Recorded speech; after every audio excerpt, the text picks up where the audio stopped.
मुझे रास आ गया है तेरे दर पे सर झुकाना। मुझे रास आ गया है तेरे दर पे सर झुकाना। मुझे रास आ गया है तेरे दर पे सर झुकाना। मुझे रास आ गया है तेरे दर पे सर झुकाना। मुझे रास आ गया है तेरे दर पे सर झुकाना। मुझे रास आ गया है तेरे दर पे सर झुकाना। मुझे रास आ गया है तेरे दर पे सर झुकाना। Hello hello hello hello hello hello. हाँ जी, क्या हाल चाल भाई? तुझे मिल गया बढ़िया हो। तुझे मिल गया सारे बच्चे फटाफट से इसको शेयर कर दो। मुझे मिल गया ठिकाना। सारे बच्चे इसको फटाफट से शेयर कर दो और लाइक का बटन ठोक दो। तुझे मिल शेयर करने और लाइक करने में तो पैसे नहीं लगते। मुझे मिल गया ठिकाना। ठीक है, बहुत सारे बच्चों का भला हो जाता है। तो अपने अपने व्हाट्सएप ग्रुप में, अपने अपने टेलीग्राम ग्रुप में सारे बच्चे इसको फटाफट से शेयर करेंगे। तेरे दर पे सर झुकाना। मुझे रास आ गया है तेरे दर पे सर झुकाना।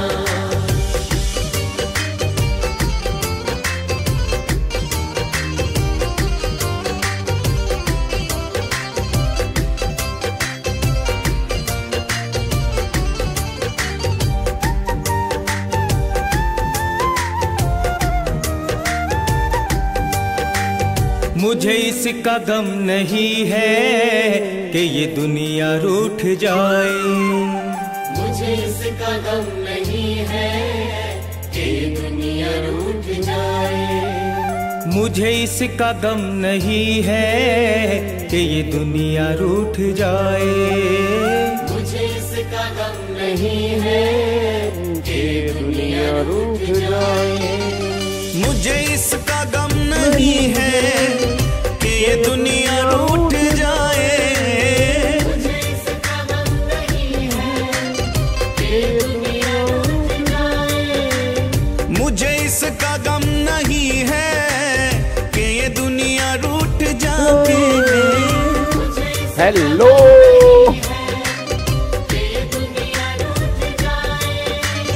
मेरी जिंदगी के मालिक, मेरी जिंदगी के मालिक, कहीं तुम न रूठ जाना। मेरी जिंदगी के मालिक, कहीं तुम न रूठ जाना। मुझे रास आ गया है तेरे दर पे सर झुकाना। मुझे रास आ गया है तेरे दर पे सर झुकाना। Hello hello hello hello hello hello. हाँ जी, hello 1 2 3 mike check. Hello hello hello hello. चलो जी, आ जाओ सारे बच्चे फटाफट से आ जाओ जी। तेरी बंदगी से पहले मुझे कौन जानता था। तेरी बंदगी से पहले मुझे कौन जानता था। तेरी बंदगी से पहले मुझे कौन जानता था। वेरी गुड इवनिंग भाई, वेरी गुड इवनिंग जी। की हाल चाल? वधिया सारे एकदम मस्त मौज बहार। चलो बहुत बढ़िया बढ़िया ही होना चाहिए। Very good evening Payal, very good evening Rohit, Jyoti, Neha, Gayatri, Sahil, Nikhil, Medha, Deepak, Vansh, Payal, Raja. Sir जी, one request please say number in English. Okay, 1 2 3 4 5 6 7 8 9 10 2:2 2 1 2 2 2 4 2 3 6। ठीक है हाँ, मेरा बच्चा चलो भाई आ रहे हो सारे के सारे बच्चे फटाफट से अब यहाँ पे आ जाओ जी। इधर देखो ध्यान से। अब आज हमारी अमेंडमेंट क्लास नंबर 3 हम स्टार्ट करने जा रहे हैं। इनकम टैक्स की अमेंडमेंट्स हमारी चल रही हैं, 2 क्लास हमारी खत्म हो चुकी हैं, तीसरी क्लास आज हम यहाँ पे स्टार्ट करने जा रहे हैं। और आज हम कौन कौन सी अमेंडमेंट करेंगे जी?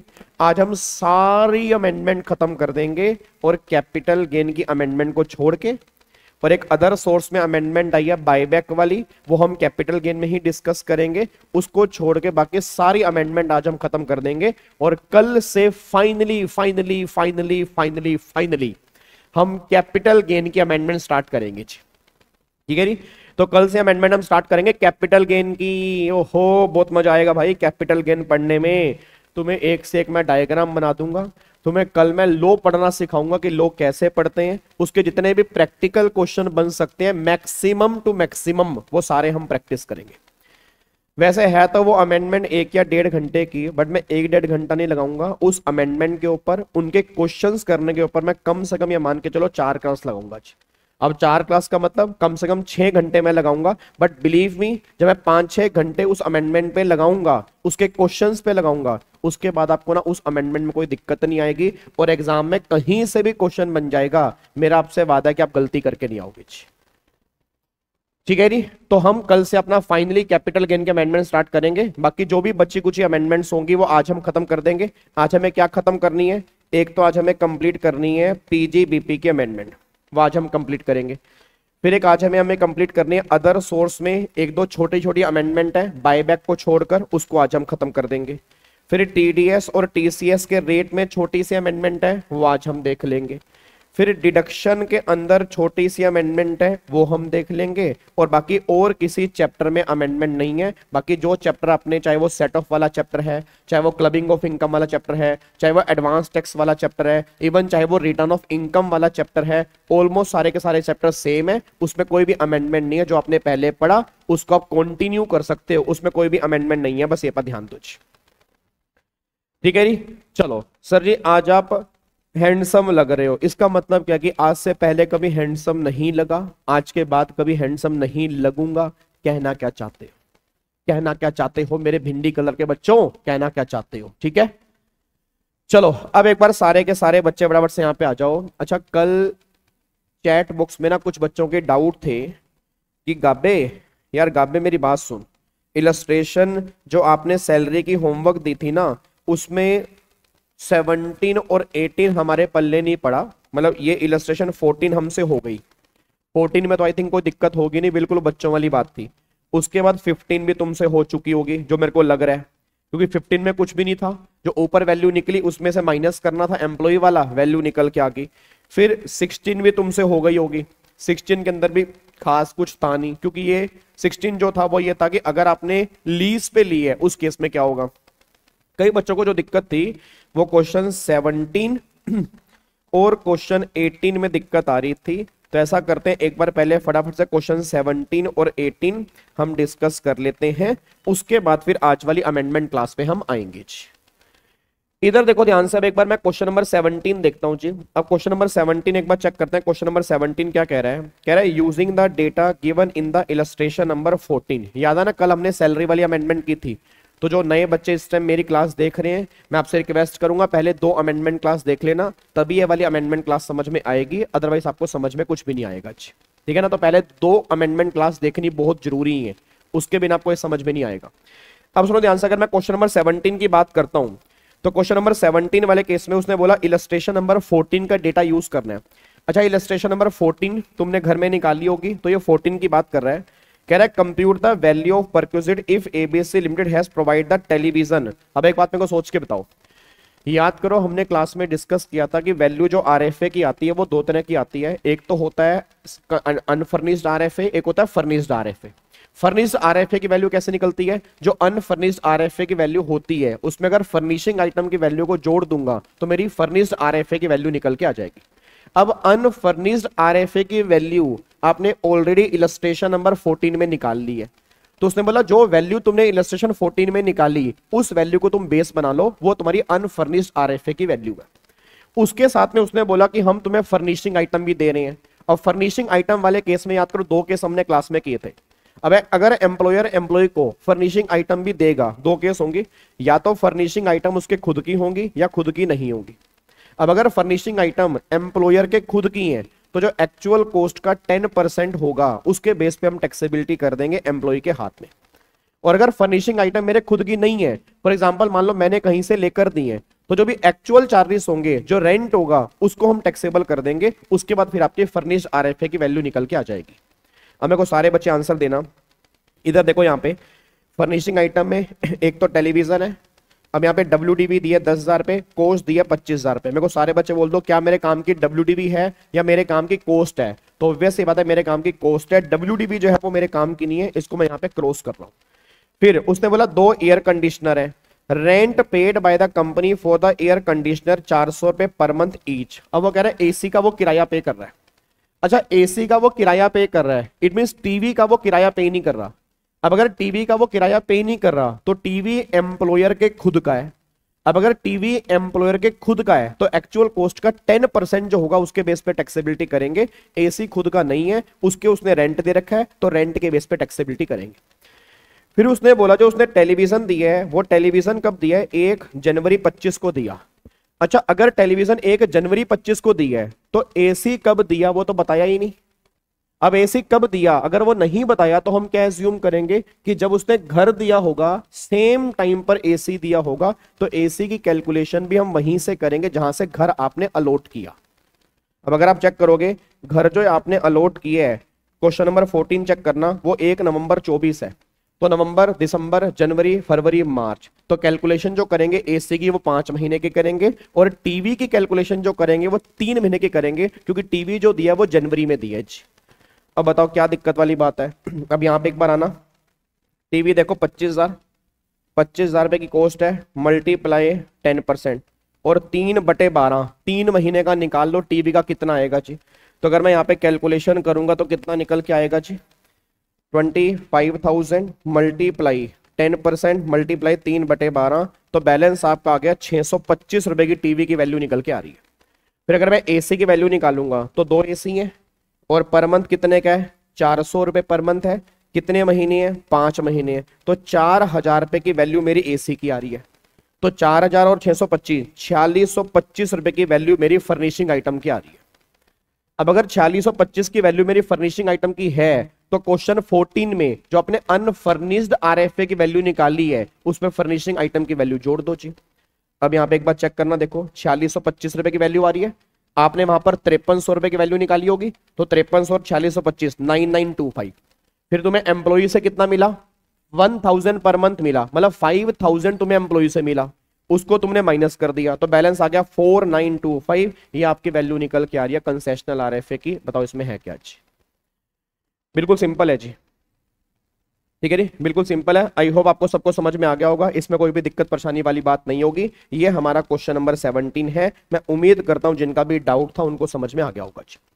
अब एक बार क्वेश्चन नंबर 18 पर आओ, एक बार चेक करो क्वेश्चन नंबर 18 क्या कह रहा है। कह रहा है using the data given in illustration 17। लो जी, इलस्ट्रेशन 17 की बात कर रहा है, मतलब फर्निशिंग आइटम की वैल्यू वही मानना जो तुमने इलस्ट्रेशन 17 में निकाली है। अब सारे बच्चे बोल दो इलस्ट्रेशन 17 में वैल्यू क्या निकाली है, हमने इलस्ट्रेशन 17 के अंदर वैल्यू निकाली है 4625, ये वैल्यू निकाली है। फिर वो कह रहा है अगर गवर्नमेंट एम्प्लॉई है, हेलो ओए ओ, हेलो ओए ओ चिंटी ओए सुन, गवर्नमेंट वाले केस में क्या करते हैं, जो लाइसेंस फीस होती है उसको टैक्सेबल करते हैं। लाइसेंस फीस कितनी है, 700 पर मंथ है। अब अगर लाइसेंस फीस 700 पर मंथ है तो 5 महीने की कितनी आ गई, 3500। अब 3500 प्लस में 4625, एलो 3500 प्लस में 4625 बताओ कितना आ गया जी। तो 3500 प्लस में 4625 करूंगा तो 8125 आ गया। देखो यहाँ पे 8125। फिर 5000 रुपए जो एम्प्लॉय से मिले हैं, ठीक है ना, अब 5000 रुपए जो एम्प्लॉय से मिले उसको माइनस कर दोगे, बैलेंस आ गया 3125। ये आंसर आपका निकल के आ रहा है। बताओ इससे आसान क्वेश्चन क्या होगा जी। ठीक है, तो ये बेसिक क्वेश्चन थे सैलरी के। ठीक है, सिर्फ मैंने घर से इसलिए आपको दिया था कि ये नए लो के बेस पे है। अब जो हमारे एग्जाम में क्वेश्चन बनेगा वो नए लो के बेस पे ही करके आना है। ये सारी बातें हम कल वाली क्लास में डिस्कस कर चुके हैं जी। उसके बाद सैलरी के 2 क्वेश्चन आपको मैंने और होमवर्क दिए थे, एक तो क्वेश्चन नंबर 6 और एक क्वेश्चन नंबर 7। मैं उम्मीद करता हूं दोनों के दोनों क्वेश्चन आपसे हो चुके होंगे। इसमें बस एक पॉइंट ध्यान देने वाला था कि 75,000 की स्टैंडर्ड डिडक्शन माइनस करनी है अगर आपने डिफॉल्ट स्कीम ली है। अगर नॉर्मल स्कीम ली है तो लिमिट हमारी 50,000 रुपए की है जी। ठीक है, तो ये भी आपका हो चुका है। अब यहाँ पे आ जाओ जी आज की अमेंडमेंट पे। अब हम डिस्कस कर रहे हैं पीजीबीपी की अमेंडमेंट। हाउस प्रॉपर्टी की अमेंडमेंट भी हम डिस्कस कर चुके हैं जी कल वाली क्लास में। अब यहाँ पे आ जाओ पीजीबीपी के अंदर जी। अब सारे के सारे बच्चे यहाँ पे ध्यान दें, पीजीबीपी के अंदर क्या है। पीजीबीपी के अंदर ना वैसे कोई खास अमेंडमेंट है नहीं इस बार। आपको थैंक यू बोलना चाहिए निर्मला ताई कह रहा हूँ, निर्मला सीतारमन जी को, जो हमारे देश की फाइनेंस मिनिस्टर हैं। नहीं तो पीजीबीपी के अंदर अगर ज्यादा अमेंडमेंट होती है तो सब कुछ उलट पलट हो जाता है। बट जितनी भी अमेंडमेंट है एग्जाम में क्वेश्चन बनने के लिए सफिशिएंट है। तो है अमेंडमेंट छोटी छोटी, बट उसका इफेक्ट क्वेश्चन के ऊपर पड़ेगा, इसलिए वो तुमसे क्वेश्चन में तुमसे पूछ सकता है। तो इसलिए अमेंडमेंट इंपॉर्टेंट तो है बट बहुत ज्यादा नहीं है। अब सुनो, पहली अमेंडमेंट जो है ना, पहली अमेंडमेंट ऑलरेडी हम डिस्कस कर चुके हैं। याद करो, आपको मैंने कहा था कि अगर अब तुम्हारा रेजिडेंशियल प्रॉपर्टी किराए पर देने का बिजनेस है तो अब वो इनकम जो है वो हाउस प्रॉपर्टी में टैक्सेबल होगी, पीजीपी के अंदर टैक्सेबल नहीं होगी। पीजीपी के अंदर टैक्सेबल तब होगी अगर तुम्हारा कमर्शियल प्रॉपर्टी किराए पर देने का बिजनेस है। ये बात हम हाउस प्रॉपर्टी के अंदर भी डिस्कस कर चुके हैं। तो पहली अमेंडमेंट तो वही है, इसको तो हमने ऑलरेडी हाउस प्रॉपर्टी में कर दिया। बोलो हाँ, हाँ बोलो हाँ। हाउस प्रॉपर्टी में ऑलरेडी हम कर चुके हैं। क्या मैंने आपको बताया था? पहले लो ये था कि अगर बिजनेस लेटिंग आउट का है तो ऑलवेज पीजीपी था। अब नया लो ये बात कहता है कि अगर बिजनेस तुम्हारा लेटिंग आउट का है but residential property let out करने का है तो हाउस प्रॉपर्टी, अगर कमर्शियल प्रॉपर्टी लेट आउट करने का है फिर तुम्हारी इनकम जो होगी वो पीजीपी की होगी। तो पहली अमेंडमेंट तो वही निकल के आ रही है जो ऑलरेडी हमने हाउस प्रॉपर्टी के अंदर कर ली थी। क्या बात मेरी समझ में आ रही है? तो फर्स्ट अमेंडमेंट तो वही है जो ऑलरेडी हम हाउस प्रॉपर्टी में कर चुके थे। अब सुनो ध्यान से, अब दूसरी अमेंडमेंट क्या निकल के आ रही है, इसको थोड़ा ध्यान से सुनना। इसका इंपैक्ट डिडक्शन के चैप्टर के अंदर भी पड़ा हुआ है। मेरा पूरी क्लास से क्वेश्चन है, सर एक बात मेरे को सोच के बताओ, आप में से काफी सारे बच्चों ने नाम सुना होगा एनपीएस का जी। नाम सुना आपने एनपीएस का? New pension scheme. याद करो, न्यू पेंशन स्कीम, जिसको हम नेशनल पेंशन स्कीम भी कहते हैं। अब याद करो, जो एनपीएस का नाम आपने सुना होगा तो एनपीएस वाले केस में आपने सुना होगा कि यहां पे एम्प्लॉई होता है और यहां पे एम्प्लॉयर होता है। अच्छा, एनपीएस में क्या होता है कि एम्प्लॉई भी कंट्रीब्यूशन करता है, एम्प्लॉयर भी कंट्रीब्यूशन करता है। बोलो हाँ, एम्प्लॉई भी कंट्रीब्यूशन कर रहा है, एम्प्लॉयर भी कंट्रीब्यूशन करता है। जो एम्प्लॉई कंट्रीब्यूशन एनपीएस में करता है उस कंट्रीब्यूशन की वो डिडक्शन क्लेम करता है सेक्शन 80 सीसीडी 1 में, और अगर 80 सीसीडी 1 में नहीं मिलती तो फिर वो 80 सीसीडी 1B में 50,000 की अलग से लिमिट होती है, वहां पर भी वो डिडक्शन क्लेम कर सकता है जो एम्प्लॉई कंट्रीब्यूशन करता है एनपीएस में। ये बात आपने पढ़ी होगी। सर क्या इसमें कोई अमेंडमेंट आई है? नहीं, इस वाले केस में कोई भी अमेंडमेंट नहीं आई। पहली बात तो ये समझो अमेंडमेंट आई कहां है, क्योंकि बहुत सारे बच्चे यहां पे गलती करते हैं। अमेंडमेंट एम्प्लॉई कंट्रीब्यूशन वाले केस में अमेंडमेंट नहीं है। इट मींस जो एम्प्लॉई कंट्रीब्यूशन कर रहा है अपने कंट्रीब्यूशन की वो डिडक्शन क्लेम करेगा 80 सीसीडी 1 में। अगर 1 में पूरी नहीं हो पा रही तो 50,000 की और डिडक्शन क्लेम कर लेगा 80 सीसीडी 1B के अंदर। तो ये तो पहले भी सेम था, आज भी सेम है, इसमें कोई भी अमेंडमेंट नहीं है। फिर मेरा पूरी क्लास का क्वेश्चन है, अब एनपीएस में एम्प्लॉयर भी तो कंट्रीब्यूशन करता है। जब एनपीएस में एम्प्लॉयर कंट्रीब्यूशन करता है तो याद करो मैंने कहा था सबसे पहले वो क्या होता है, जो इसने कंट्रीब्यूशन किया वो पहले एम्प्लॉय की सैलरी में ऐड होता है। वो क्या करते हैं, पहले एम्प्लॉय की सैलरी में ऐड करते हैं। मतलब जितना भी एम्प्लॉयर ने कंट्रीब्यूशन किया एनपीएस में तो क्या करोगे, वो सैलरी में जोड़ लोगे। फिर एम्प्लॉयर के कंट्रीब्यूशन की डिडक्शन क्लेम करेगा सेक्शन 80 सीसीडी 2 में, अगर आपको याद आ रहा हो। तो एक सेक्शन फिर आपने पढ़ा होगा 80 सीसीडी 2, वो ये बात बोलता है कि जो एम्प्लॉयर ने एम्प्लॉई के एनपीएस में कंट्रीब्यूशन किया तो पहले वो कंट्रीब्यूशन सैलरी में जुड़ गया, पहले वो कंट्रीब्यूशन सैलरी में जुड़ गया। अब उसकी एम्प्लॉई डिडक्शन क्लेम करेगा 80 सीसीडी 2 में क्लेम करेगा जी। इसमें कोई दिक्कत तो नहीं है? पक्का पक्का यहां तक पैक कर दूं? चलो अच्छा एक बात मेरे को बताओ, अब ये इसकी एम्प्लॉय डिडक्शन क्लेम करेगा 80 सीसीडी 2 की, बट एक बात मेरे को बताना, जो एम्प्लॉयर ने कंट्रीब्यूशन किया, क्या आपको नहीं लग रहा एम्प्लॉयर के हाथ में खर्चा है? भाई अगर मान लो मैं अपने एम्प्लॉय के एनपीएस में कंट्रीब्यूशन कर रहा हूं तो साहब मेरे हाथ में तो खर्चा है ना। माना उसके हाथ में इनकम है बट मेरे हाथ में तो खर्चा है, और मेरे हाथ में खर्चा भी बिजनेस वाला है, क्योंकि जो ये एक्टिविटी है वो बिजनेस एक्टिविटी है। अब अगर मैंने एनपीएस में कंट्रीब्यूशन किया तो मैंने जो खर्चा किया उस खर्चे का ट्रीटमेंट क्या होगा? तो गवर्नमेंट ने कहा जो ये तूने खर्चा किया उसकी तू डिडक्शन क्लेम करेगा, एम्प्लॉयर डिडक्शन क्लेम करेगा अंडर सेक्शन 36। ये बात भी आपने पढ़ी होगी कि जब एम्प्लॉयर एम्प्लॉई के एनपीएस में कंट्रीब्यूशन करता है उसकी वो डिडक्शन क्लेम करता है अंडर सेक्शन 36। और अभी तक वहां पे क्या था, अभी तक वहां पे ये था कि डिडक्शन जो मिलती है वो कितनी मिलती है, 10% ऑफ सैलरी। अगर आपको याद आ रहा हो अभी तक आपने लिमिट पढ़ी होगी, डिडक्शन जो मिलती है जितनी भी एम्प्लॉय की सैलरी होती है उसके 10% तक की एम्प्लॉयर डिडक्शन क्लेम कर सकता है, उसके ऊपर की वो डिडक्शन क्लेम नहीं कर सकता जी। अब सिंपल सी बात गवर्नमेंट ये बात कहना चाहती है, अब ये 10% को हटा के ये लिमिट अब यहां पे 14% कर दी गई है। मैं दोबारा बोलूंगा, ये लिमिट अब यहां पे हटा के 14% कर दी गई है कि अब एम्प्लॉयर जो एनपीएस में कंट्रीब्यूशन कर रहा है 14% तक की वो डिडक्शन क्लेम कर सकता है। और कमाल की बात, कोई भी स्कीम ले रखी हो, मतलब ये 14% की लिमिट हर केस में है। मतलब चाहे भाई साहब नॉर्मल स्कीम हो चाहे डिफॉल्ट स्कीम हो, ये फर्क ही नहीं पड़ता, 14% की वो डिडक्शन क्लेम करेगा। मैं इसलिए कह रहा हूं जब मैं तुम्हें 80 CCD 2 की अमेंडमेंट कराऊंगा, जब मैं तुम्हें 80 CCD 2 की अमेंडमेंट कराऊंगा तो वहां पे थोड़ा सा कुछ अलग है, तो कंफ्यूज मत होना बस। मतलब पीजीबीपी को पहली बात तो अलग लेके चलना और डिडक्शन 80 CCD 2 को अलग लेके चलना। 80 CCD 2 की डिडक्शन मिलती है एम्प्लॉई को और जो सेक्शन 36 में डिडक्शन क्लेम कर रहा है वो एम्प्लॉयर क्लेम कर रहा है, तो इन दोनों को अलग अलग लेके चलना, बस ये पर ध्यान दो। तो भी बात कर रहा हूं सेक्शन 36 की बात कर रहा हूं कि गवर्नमेंट ये बात करे कि अब 10% की लिमिट जो है वो 14% हो चुकी है। मतलब अब तुम 14% की डिडक्शन क्लेम कर सकते हो, चाहे कोई भी स्कीम ली हो, नॉर्मल हो डिफॉल्ट हो, मैटर ही नहीं करता, हर केस में 14% है, बस ये पर ध्यान दो। क्या बात मेरी समझ में आती है? क्या आपको बात मेरी समझ में आती है? पक्का पक्का। अब एक बार यहां पे चेक कर लो। हाँ, गवर्नमेंट नॉन गवर्नमेंट कुछ भी, गवर्नमेंट हो नॉन गवर्नमेंट हो, नॉर्मल स्कीम हो, आपका डिफॉल्ट स्कीम हो, कोई भी हो, अब एक बार यहां पे चेक करो, देखो क्या लिखा है। कह रहा है डिडक्शन, ध्यान से पढ़ना, deduction would be restricted 14% of salary of the employee in the previous year. और देखो मैंने लिखा भी है, चाहे एम्प्लॉई ने ओल्ड स्कीम ऑप्ट की हो चाहे न्यू रिजीम ऑप्ट की हो, कोई डिफरेंस नहीं पड़ता। आप कोई भी एम्प्लॉई हो, आप कोई भी रिजीम लेके बैठे हो, मैटर नहीं करता, हर केस में 14% की लिमिट निकल के आ रही है, बस ये पर ध्यान दो। काबे ओए, काबे ओ, हेलो ओए, इधर एक क्या, एक क्वेश्चन करा देना। हाँ तो करवा रहा हूं ना यार, आराम से बोला करो। ये देखो जी, आ जाओ क्वेश्चन नंबर देखो यहाँ पे, ये क्वेश्चन नंबर देखते हैं इसमें क्या लिखा हुआ है।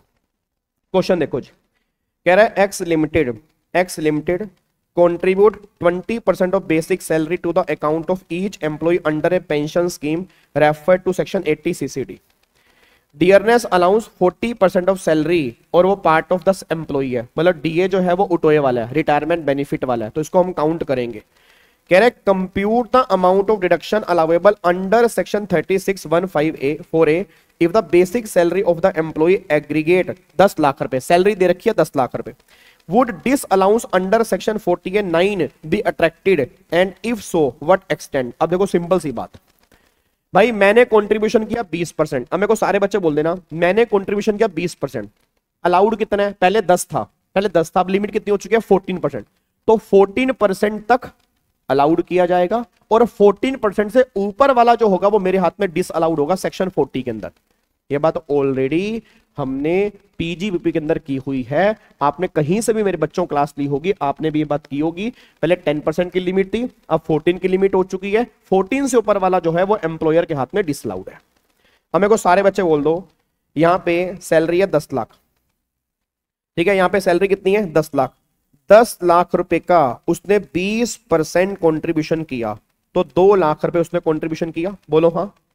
एम्प्लॉयर ने कितना कंट्रीब्यूशन किया, 2 लाख रुपए कंट्रीब्यूशन किया, क्योंकि उसने कंट्रीब्यूशन किया 20% ऑफ बेसिक सैलरी, तो बेसिक का 20, बेसिक 10 लाख है, 10 लाख का 20, 2 लाख रुपए कंट्रीब्यूशन किया।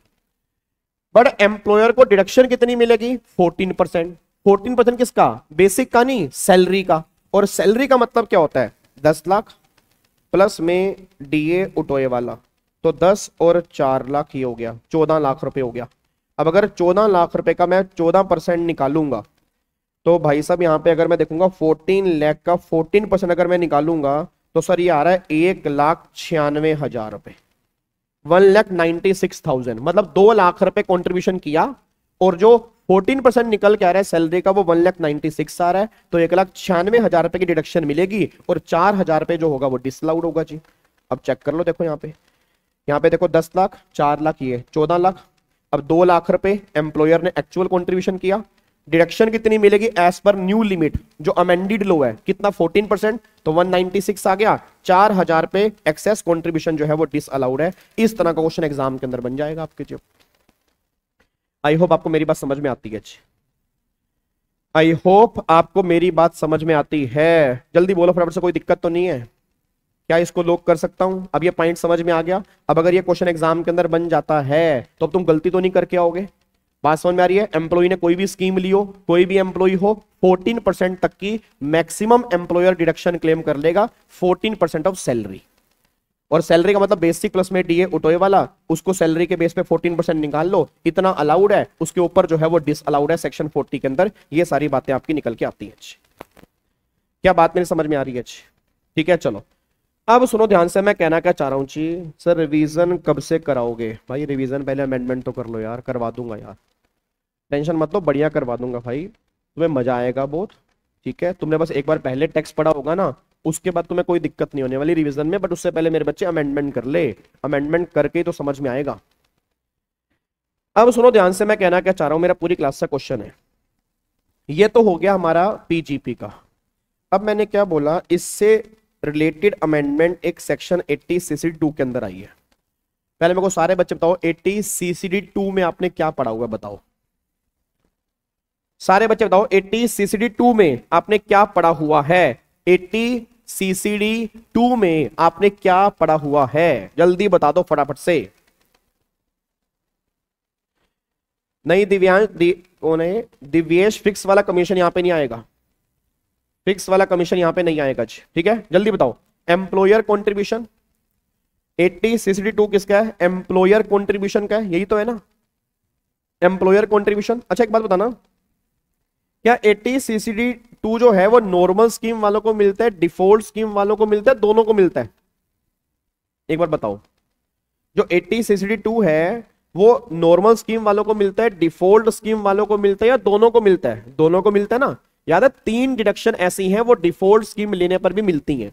वैसे तो डिडक्शन नहीं मिलती डिफॉल्ट स्कीम वालों को, बट 3 डिडक्शन है जो मिलती हैं। कौन कौन सी? एक तो 80 CCD 2, एक 80 CCH2 अग्निवीर वाली, और एक 80 JJAA। ये 3 डिडक्शन है वो डिफॉल्ट स्कीम वालों को भी मिलती हैं। तो 80 CCD 2 जो है वो डिफॉल्ट स्कीम वालों को भी मिलती है, बस ये पर ध्यान दो। अब अगर तुम्हें याद आ रहा हो 80 CCD 2 के अंदर आपने ये पढ़ा होगा कि जब एम्प्लॉयर कंट्रीब्यूशन करता है एनपीएस में, तो पहले क्या किया, उसको अपने सैलरी में जोड़ दिया, फिर एम्प्लॉई इसकी डिडक्शन क्लेम कर लेगा। अभी तक आपने क्या पढ़ा होगा, डिडक्शन कैसे क्लेम करेगा? अगर वो नॉर्मल एम्प्लॉई है तो 10% ऑफ सैलरी, यही पढ़ा होगा आपने।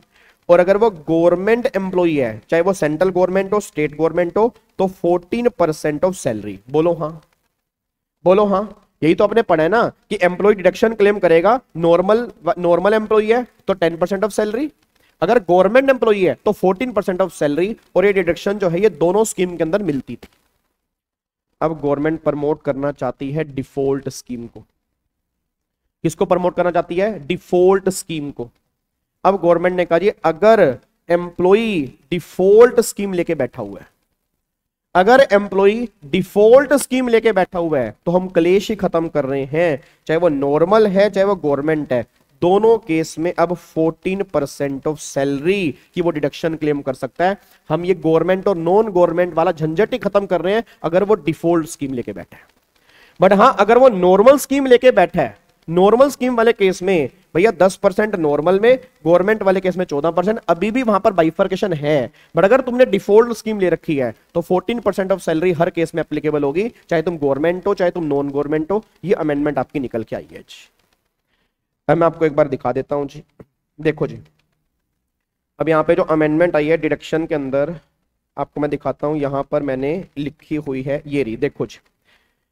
चेक करना क्या है, सिर्फ एक ही अमेंडमेंट आई है, बाकी सब डिडक्शन सेम है, सब कुछ सेम है, कोई अमेंडमेंट नहीं है, सिर्फ एक अमेंडमेंट आई है। देखो यहाँ पे जी 80 CCD 2 normal scheme if employee opt normal scheme, if employee opt default scheme. अगर नॉर्मल स्कीम है, एम्प्लॉयर कॉन्ट्रीब्यूशन इन एनपीएस, तो नॉन गवर्नमेंट वाले केस में 10% है, गवर्नमेंट वाले केस में 14% ऑफ सैलरी है। ये पहले लो था, अभी भी लो है नॉर्मल स्कीम में। डिफॉल्ट स्कीम के अंदर पहले सेम था, बट अब डिफॉल्ट स्कीम में गवर्नमेंट कह रही है अब दोनों केस में 14% ऑफ सैलरी हो चुका है, चाहे गवर्नमेंट हो या नॉन गवर्नमेंट हो। अब दोनों में कोई बाइफर्केशन नहीं है, इतनी तुम डिडक्शन क्लेम कर सकते हो 80 CCD 2 के अंदर। बस ये पर ध्यान दो। क्या बात मेरे समझ में आ रही है? नेहा लिखा हुआ है, ये नोट्स में तुम्हें दे दूंगा, टेंशन मत लो, ये लिखा रखा है मैंने, ठीक है ना, एक एक पॉइंट यहाँ पे लिखा हुआ है, आपको दिक्कत नहीं आएगी। अब मैं इसलिए कह रहा हूं, अब सुनो ध्यान से मैं किस लिए कह रहा हूं, अब यहां पे ना तुम पेपर में कंफ्यूज हो सकते हो, तो पेपर में कंफ्यूज मत होना। बस मैं तुम्हें दोबारा कह रहा हूं कि पेपर में कंफ्यूज मत होना। पीजीबीपी में जो 14% की लिमिट आई है, वो चाहे नॉर्मल स्कीम हो चाहे डिफॉल्ट स्कीम हो, वहां सबके लिए 14% हो चुका है जो एम्प्लॉयर को डिडक्शन मिलती है। मैं इसलिए कह रहा हूं, वो पता क्या करेगा, वो तुम्हें क्वेश्चन में कंफ्यूज करेगा। तो अब पीजीबीपी की डिडक्शन की बात करेंगे, जब एम्प्लॉयर सेक्शन 36 में डिडक्शन क्लेम करेगा तो वहां 14% की लिमिट है हर केस में। बट जब एम्प्लॉई डिडक्शन क्लेम करेगा सेक्शन 80 CCD 2 में, तो वहां थोड़ा ध्यान देना, वहां अगर नॉर्मल स्कीम ली है तो नॉर्मल में 10%, गवर्नमेंट में 14%, अगर डिफॉल्ट स्कीम ली है तो हर केस में 14% की वो डिडक्शन क्लेम करेगा। आई होप आपको मेरी बात समझ में आती है। डन, इसको लॉक कर दूं जी। तो ये अमेंडमेंट आपकी है पीजीबीपी लिंक विद डिडक्शन का चैप्टर। अब आ जाओ जी, अब और कौन सी अमेंडमेंट आई है? तो ये अमेंडमेंट आपकी यहाँ पे खत्म हो जाती है जी, ये लो जी, ये अमेंडमेंट आपकी यहाँ पे खत्म हो जाती है, इसको हम पैक करने जा रहे हैं जी। आप रेगुलर के साथ ही अमेंडमेंट करवा दो, ऐसे आप पूछ रहे हो तो कुछ याद नहीं आ रहा। आप रेगुलर के साथ क्या कह रहे हो करण? रेगुलर के साथ भाई अमेंडमेंट उनके लिए जिन्होंने पहले पढ़ा हुआ है यार, रिवीजन जब करेंगे तो रिवीजन के अंदर भी अमेंडमेंट होंगी, ठीक है ना। ये उनके लिए जिन्होंने पहले कुछ पढ़ा है, अगर पहले पढ़ा याद नहीं आ रहा तो फिर अब इसके अंदर मैं क्या ही कर सकता हूँ बताओ, ठीक है। अरे क्रक्स बता तो दिया नालायक, और हेलो यार तुम नालायक हो गए बिल्कुल ही भाई, क्रक्स बता तो दिया मैंने। क्रक्स क्या निकल के आ रहा है? क्रक्स ये निकल के आ रहा है कि पीजीबीपी के अंदर जो एम्प्लॉयर डिडक्शन क्लेम करेगा 14% की क्लेम करेगा हर केस में, और 80 CCD 2 में नीचे मैंने क्रक्स दे रखा है कि नॉर्मल स्कीम में आपकी दो लिमिट है 10 और 14%, डिफॉल्ट स्कीम में आपकी एक ही लिमिट है 14%। बात खत्म जी, ठीक है। चलो अब एक बार फटाफट से यहाँ पे आ जाओ, अब एक बार फटाफट से यहाँ पे आओ। अब देखो अगली अमेंडमेंट कौन सी है। अब अगली अमेंडमेंट ना बेकार की है, अगली अमेंडमेंट जो है वो बेकार की है, एग्जाम के लिए मुझे नहीं लगता काम की है, बट आई है तो मैं बता देता हूं। अमेंडमेंट जो आई है वो सेक्शन 37 के अंदर आई है। याद है सेक्शन 37 में आपने पढ़ा होगा जनरल डिडक्शन, थोड़ा बहुत याद करो, जनरल डिडक्शन जी, जनरल डिडक्शन थोड़ा बहुत अगर आपको याद आ रहा हो, जनरल डिडक्शन। और सेक्शन 37 में क्या लिखा था कि अगर कोई खर्चा तुम्हारा 30 to 36 में अलाउड नहीं होता तो वो खर्चा तुम 37 में अलाउड कर सकते हो, बट वो खर्चा बिजनेस वाला होना चाहिए, पर्सनल ना हो, कैपिटल वाला ना हो। याद अगर आपको थोड़ा बहुत याद आ रहा हो। और वहां पर एक पॉइंट होता कि वो खर्चा लीगल नेचर का होना चाहिए, इलीगल नेचर का नहीं होना चाहिए। तो वहां पर एक एक्सप्लेनेशन थी, ठीक है जी, वहां पर एक एक्सप्लेनेशन थी, और इस एक्सप्लेनेशन से, हाँ जी इधर देखो ध्यान से, इस एक्सप्लेनेशन में एक पॉइंट इन्होंने यहां पे ये पॉइंट ऐड किया है, एक्सप्लेनेशन 3 टू सेक्शन 37 में इन्होंने ये पॉइंट ऐड किया। बस एक बार चेक करना यहां पे क्या दीजिए, एक बार सारे के सारे बच्चे जी यहां पे देखो जी, एक बार सारे बच्चे यहां पे देखो क्या लिखा है। कह रहा है to settle proceeding initiated in relation to contravention under such law as may be notified by the central government in this behalf. मतलब ये बात कहना चाह रहे हैं कि अगर आपने किसी लॉ का, अगर आपने किसी लॉ को फॉलो नहीं किया, किसी लॉ को ब्रेक कर दिया, फॉर एग्जांपल मान लो फेमा है, कंपनीज एक्ट है, आपने कंपनीज एक्ट को ब्रेक कर दिया या फेमा को ब्रेक कर दिया, और गवर्नमेंट ने तुम्हारे हाथ में लगा दी पेनल्टी, आप कह रहे हो भाई सेटलमेंट कर देता हूं, तो इतने की हमारी सेटलमेंट कर ले कि मैं 5 लाख नहीं दे पाऊंगा, मैं तुम्हें 2 लाख रुपए दूंगा। अब एक बात मेरे को बताओ, तुमने किसी लॉ को ब्रेक कर दिया, उसके चक्कर में तुम्हारे पर पेनल्टी लग गई, अब तुम उसकी सेटलमेंट का अमाउंट पे कर रहे हो, तो क्या ये खर्चा लीगल है या एक तरह का इलीगल है? इलीगली तो है भाई, आपने लॉ को प्रोहिबिट किया ना, आपने लॉ को ब्रेक किया।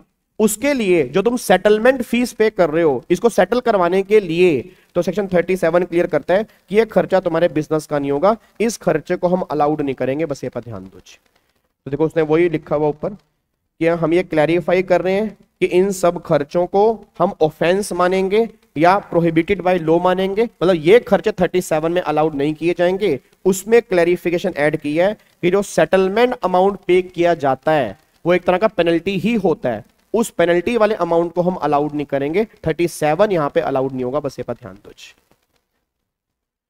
क्या बात समझ में आ रही है? डन? क्या लोग कर दें जी? बिल्कुल रेयान, बिल्कुल जी, ठीक है। चलो अब यहां पे आ जाओ जी। अब ये है अमेंडमेंट, बस लास्ट अमेंडमेंट पीजीबीपी की, ये लास्ट अमेंडमेंट है पीजीबीपी की, और इसके अलावा कोई अमेंडमेंट नहीं है। सर गाबे गाबे ओए गाबे, डेप्रिसिएशन कोई अमेंडमेंट नहीं, नहीं वो सेक्शन 35 कोई अमेंडमेंट नहीं, नहीं वो 35 AD जो 14 बिजनेस होते थे कोई अमेंडमेंट नहीं, नहीं वो बुक्स ऑफ अकाउंट्स मेंटेन करते थे उसमें जो लिमिट्स होती थी कोई अमेंडमेंट, वो section number 44 AD presumptive taxation और 44 AE कोई अमेंडमेंट नहीं, वो ऑडिट की जो लिमिट होती थी कोई अमेंडमेंट नहीं, सब कुछ सेम है, सब कुछ सेम है। बस लास्ट अमेंडमेंट यहां पे मैं करवाने जा रहा हूं, that is section number 40B। इसको थोड़ा ध्यान देना जी, इसमें आपके चेंजेस आए हैं जी। इसमें चेंजेस भी क्या आए हैं आपको मैं थोड़ा सा रिकॉल करवाता हूं। पहले बताओ सेक्शन 40B क्या था, आपको थोड़ा मैं याद करवाता हूं। तुम मुझे यहां पे ना हाँ या ना बोलना कि तुम्हें थोड़ा बहुत याद आ रहा है नहीं आ रहा। याद है सेक्शन 40B के अंदर आपने पढ़ा होगा कि एक पार्टनरशिप फर्म होती है। लाइक कर दो भाई, ये लाइक नहीं करते भाई, नालायक है। वैसे एक बात है, सीए वाले बच्चे अभी थोड़ा प्यार नहीं करते खास मेरे को। कोई नहीं कोई नहीं कोई नहीं कोई नहीं, तुम्हारे दिल से जब थैंक यू निकलेगा ना उस दिन मेरा पढ़ाना सफल होगा। सीएस की फैमिली वाले बच्चे तो जान दे देते हैं गाबा सर के लिए। अभी सीए वाले बच्चे थोड़ा सा कह रहे हैं अभी अभी गाबे पढ़ा, टेस्ट कर रहे। इधर देखो ध्यान से, अब सेक्शन नंबर 40B की बात करता हूं। तो सेक्शन 40B की अगर बात करता हूं जी, तो सेक्शन 40B में आपने ये पढ़ा होगा कि एक पार्टनरशिप फर्म होती है जी। अब एक पार्टनरशिप फर्म क्या है, पार्टनर को सैलरी पे करती है, कमीशन पे करती है, फीस पे करती है। तो याद है वहां पे हमने दो बातें पढ़ी होंगी, एक तो वर्किंग पार्टनर होता है और एक हमारा जो होता है वो नॉन वर्किंग पार्टनर होता है, अगर आपको याद आ रहा हो जी। एक तो वर्किंग पार्टनर है और एक नॉन वर्किंग पार्टनर है। फिर आपने ये भी डिस्कस किया होगा कि अगर नॉन वर्किंग पार्टनर को सैलरी, कमीशन, फीस मिल रही है तो 100% डिसअलाउड होती है, और अगर इंटरेस्ट की बात करेंगे तो इंटरेस्ट 12% तक अलाउड होता है, अगर आपको थोड़ा बहुत याद आ रहा हो। और वर्किंग पार्टनर वाले केस में जो सैलरी, रेम्यूनरेशन, कमीशन, फीस होती है, वर्किंग पार्टनर वाले केस में अलाउड होती है। इंटरेस्ट की लिमिट यहां पर भी 12% होती है, बट वो पार्टनरशिप डीड के अंदर मेंशन होना चाहिए। सर अमेंडमेंट किस में आई है? अमेंडमेंट इस केस में नहीं है, अमेंडमेंट यहां पे नहीं है। जो तुमने इंटरेस्ट वाले केस में 12% की लिमिट पहले पढ़ी थी, आज भी 12% की लिमिट एप्लीकेबल है। फिर अमेंडमेंट कहां पर आई है? नॉन वर्किंग पार्टनर की सैलरी डिसअलाउड होती थी, आज भी डिसअलाउड है, इसमें भी कोई अमेंडमेंट नहीं है। वर्किंग पार्टनर की सैलरी पहले अलाउड होती थी, अब भी अलाउड है, बट पहले अलाउड होने की लिमिट अलग थी, अब अलाउड होने की लिमिट अलग है। याद है वर्किंग पार्टनर वाले केस में जो वर्किंग पार्टनर्स को सैलरी मिलती थी वो टोटल कितनी अलाउड होती थी फर्म के हाथ में, अगर आपको याद आ रहा हो तो वो डिपेंड करता था उसके बुक प्रॉफिट कितने हैं, वो डिपेंड करता था उसके बुक प्रॉफिट कितने हैं। एडिशनल डेप्रिसिएशन में अमेंडमेंट है क्या? नहीं, कोई अमेंडमेंट नहीं है। ठीक है जी, उसके बुक प्रॉफिट कितने हैं अगर आपको याद आ रहा हो। अच्छा याद है पहले क्या करते थे बुक प्रॉफिट के अंदर, कि पहले 3 लाख के बुक प्रॉफिट और फिर आपके बैलेंस बुक प्रॉफिट, अगर आपको याद आ रहा हो। पहले 3 लाख वाले बुक प्रॉफिट में तुम क्या करते थे? बोलो बोलो बोलो, कोशिश करो बोलने की। पहले 3 लाख वाले बुक प्रॉफिट में करते थे जितने भी बुक प्रॉफिट है उसका 90% और 1.5 लाख रुपए विच एवरेज हायर, और फिर जो बैलेंस बुक प्रॉफिट होते थे उस बैलेंस बुक प्रॉफिट का फिर तुम 60% निकालते थे, फिर इन दोनों को जोड़ते थे, जितना अमाउंट आता था उतनी रेम्यूनरेशन अलाउड होती थी, उसके ऊपर की रेम्यूनरेशन फर्म के हाथ में डिसअलाउड होती थी। हाँ या ना बोलो, पहले मेरे को हाँ या ना बोलो। सारे बच्चे बोलो हाँ या ना। ये आपको याद आ रहा है थोड़ा बहुत? ये आपको याद आ रहा है? इसमें कोई दिक्कत वाली बात तो नहीं है? पक्का पक्का? अब बस कुछ नहीं है, इस लिमिट को डबल कर दो। है क्या है? क्या क्या क्या क्या क्या क्या क्या क्या क्या क्या? इस लिमिट को डबल कर दो। है क्या? अबे नालायको, इस लिमिट को डबल कर दो ना।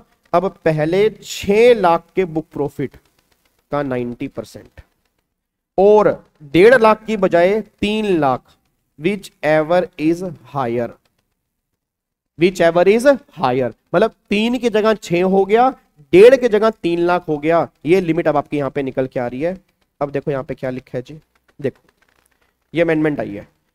तो यहां पे अब गवर्नमेंट ये बात कहना चाह रही है, on first 6 lakh of book profit और in case of loss 3 lakh और 90% of book profit which ever is higher, और बैलेंस बुक प्रॉफिट का यहां पे 60% ऑफ बुक प्रॉफिट हो गया। ये अमेंडमेंट बस आपकी निकल के आ रही है, मतलब लिमिट आपकी डबल हो चुकी है। लिमिट आपकी डबल हो चुकी है। 3 लाख की लिमिट आपकी 6 लाख की हो चुकी है, 1.5 लाख की लिमिट आपकी 3 लाख की हो चुकी है। हाँ, जो परसेंटेज है परसेंटेज सेम है। अबे परसेंटेज मत डबल कर देना, कहीं आप सोचो वो 90% का 180% हो गया। ठीक है, क्या कह रहे हो Muskan? Baba sir please tell me one thing, that if I start attending your lecture from revision class 1 will I able to grasp all amendment? हाँ कह सकते हो, कह सकते हो यार। ठीक है, हो जाएगा आप कुछ। ठीक है ना, 90% हमेशा हायर आएगा। यही मेरे को उम्मीद थी कि आप यहाँ पे गलती करोगे जी, और इसलिए मैं इसका प्रैक्टिकल क्वेश्चन भी आज तो मैं कराऊंगा ताकि तुम्हें इसमें कोई दिक्कत ना आए। और बहुत सारे बच्चों को इसमें दिक्कत आती है, तो उसको मैं थोड़ा सा आराम से लेके चलूंगा। सारे बच्चे बहुत ध्यान से सुनना, आपके सारे डाउट्स मैं इसमें खत्म करने की कोशिश करूंगा। अमेंडमेंट क्लास नहीं खत्म होंगे तो रिवीजन क्लास में खत्म हो जाएंगे, मेरा 100% कंफर्म है। आप समझो मैं कहना क्या चाह रहा हूं कि गवर्नमेंट ये बात करे कि सबसे पहले ना तुम्हें क्या करना है, सबसे पहले पार्टनरशिप फर्म के बुक प्रॉफिट निकालने। अब 2 केस होंगे, या तो बुक प्रॉफिट तुम्हें दिए होंगे या बुक प्रॉफिट तुम्हें निकालने होंगे। अब जो भी तुम्हारे बुक प्रॉफिट दिए हैं या जो तुमने बुक प्रॉफिट निकालने हैं, गवर्नमेंट करिए उसको 2 पार्ट्स में डिवाइड कर लो। उसको 2 पार्ट्स में डिवाइड कर लो। 2 पार्ट्स में डिवाइड कैसे कर लो? अब सुनना ध्यान से, अब सोच के बोलना। जो बच्चा कह रहा है कि हमेशा 90% ही हायर आएगा, वो बच्चा नालायक है। वो बच्चा क्या है? सारे बच्चे बोलो, बच्चा क्या है? नालायक है। अगर एक पार्टनरशिप फर्म के बुक प्रॉफिट 2 लाख रुपए के हैं, हाँ अब बोलना, कहां जा रहा है, कहां जा रहा है? ओए इधर आ नालायक कहीं के, अब कहां भाग रहा है? अगर एक पार्टनरशिप फर्म के बुक प्रॉफिट 2 लाख रुपए के हैं, तो पार्टनरशिप फर्म के बुक प्रॉफिट 2 लाख के हैं, तो भैया पहले 6 लाख तक है, तो 2 लाख रुपए का 90% कितना आएगा? 1,80,000 और 3 लाख रुपए हायर कितना हो गया? बोलना 3 लाख। तो डिडक्शन जो मिलेगी वो 3 लाख तक मिलेगी। अब बोलो 90% हायर आ रहा है? नहीं, हर केस में पॉसिबल नहीं है। वो पॉसिबल तब है अगर तुम्हारे बुक प्रॉफिट जो है वो 6 लाख से ज्यादा है।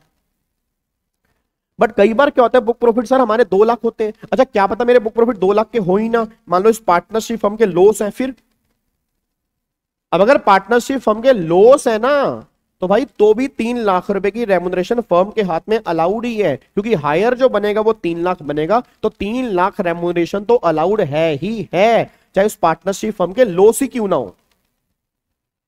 आप लोगों को ध्यान से पढ़ो, उसने क्या बोला है? उसने साफ साफ बोला है कि बुक प्रॉफिट और in case of loss, it means अगर फर्म के लॉस भी हैं तो भैया लॉस का मतलब 90% ऑब्वियस बात है 0 ही आएगा, बट 3 लाख तो है। उसने बोला लेस नहीं हायर, हायर क्या बनेगा? 3 लाख। तो भाई 3 लाख रुपए की रेम्युनरेशन तो अलाउड होगी ही होगी फर्म के हाथ में, चाहे फर्म के लॉस ही क्यों ना हो। पहली बात तो यह दिमाग में घुसाओ अपने। तो गलती से ये मत कहना कि हमेशा 90% ही आएगा। तो थोड़ा सा ना क्वेश्चन को ध्यान से पढ़ना कि बुक प्रॉफिट कितने हैं, उसके बेस पे कैलकुलेशन करना। तो जो बुक प्रॉफिट है उसका 90% और 3 लाख रुपए हायर, तो इतनी रेम्युनरेशन जो है वो अलाउड है, और जो बैलेंस बुक प्रॉफिट होंगे उसका 60%। अब इधर देखो ध्यान से, मैं जैसे तुम्हें एग्जांपल देता हूं। अब यहां पे एक बार चेक करना, इधर देखो, यहां पे गवर्नमेंट कह रही है ए firm paid 8.5 lakh rupees remuneration to its partner for previous year 24-25, और इस पार्टनरशिप फर्म के बुक प्रॉफिट जो है वो 10 लाख रुपए के हैं। अब बताओ क्या करोगे जी? अब मेरे को सारे के सारे बच्चे समझा दो, मेरे को सारे के सारे बच्चे समझा दो। नेहा कह रही है लॉस वाला दोबारा समझा दो। नेहा मैं ये कह रहा हूं एक पार्टनरशिप फर्म के लॉस है, बट फिर भी वो अपने पार्टनर को सैलरी दे रही है, तो क्या फर्म के हाथ में वो सैलरी देना अलाउड करेंगे? गवर्नमेंट कहती है यस, 3 लाख रुपए तक की सैलरी तो फर्म के हाथ में अलाउड ही होगी, क्योंकि अगर फर्म के लॉस है तो 90% वाला तो जीरो आएगा और 3 लाख रुपए तो हायर क्या बनेगा 3 लाख रुपए। मतलब फर्म लॉस के अंदर भी अपने पार्टनर्स को, वर्किंग पार्टनर को सैलरी 3 लाख रुपए तक की दे सकती है, अलाउड है। बट अगर 3 लाख से ऊपर की सैलरी फर्म दे रही है तो वो डिस अलाउड होगी फर्म के हाथ में। मैं ये बात कहना चाह रहा हूं। अब मेरे को सारे बच्चे बोलना जी, यहां पे 10 लाख के बुक प्रॉफिट है। अब अगर 10 लाख के बुक प्रॉफिट है तो 10 लाख के 2 टुकड़े कर दो, पहले 6 लाख अलग कर दो, ठीक है, उसके बाद बैलेंस 4 लाख रुपए अलग कर दो, 6 लाख रुपए का आप 90% कर दो और 4 लाख रुपए का 60% कर दो। 6 लाख रुपए का 90 कितना हो गया 5,40,000 और 3 लाख हायर क्या बनेगा 5,40 और 4 लाख का 60 कितना हो गया 2,40,000, टोटल कितना हो गया 5 और 2 7, 7,80,000 रुपए। अब मेरे को सारे बच्चे बोलना 7,80,000 रुपए की रेम्यूनरेशन अलाउड है। अब पार्टनरशिप फर्म ने रेम्यूनरेशन दी कितनी है? अगर आप चेक करोगे रेम्यूनरेशन जो दी है वो 8.5 लाख दी है।